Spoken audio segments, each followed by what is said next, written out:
Let's move on. It's time to create your first script. We are going to make script for the box. To do that, select the box node, click on the attach script icon, keep everything as default and hit the create button. Immediately Godot will switch to its built-in code editor. From the top tabs, you can go back to the 3D view. You will notice the box node have a small icon. That means a script is attached.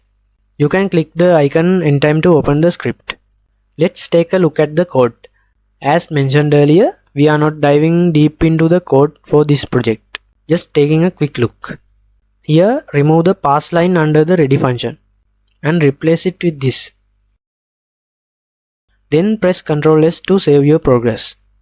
Next, press the 3D button in the top bar to switch back to the 3D viewport. Now it's a good time to run the project. Press play icon in the top right corner.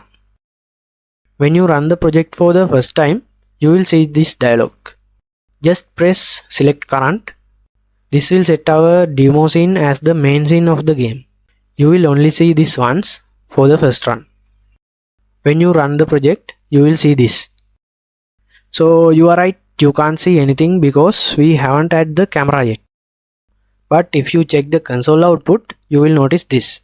That means your script worked. Congratulations on your first console output.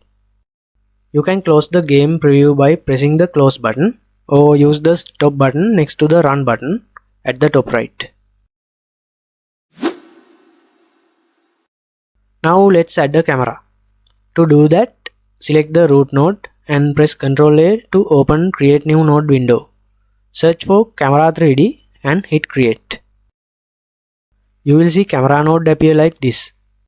In the inspector panel, you will notice a small camera preview. Right now the camera is in the world origin, so it only shows the horizon. To see the box, we need to move the camera a bit. Click and drag the blue arrow to move the camera backward. You will see the preview update as you move it. You can also adjust the camera's position precisely using the transform properties in the inspector.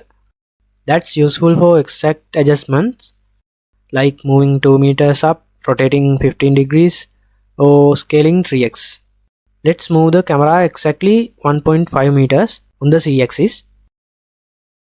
Now run the project again. You will see the box, but something missing, right? Yes, there's no light. In the editor you see lighting by default, but it is not included in the actual game. We will need to add that manually.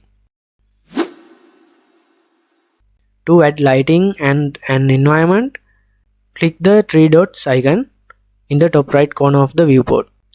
Here you will see the default environment and default sun.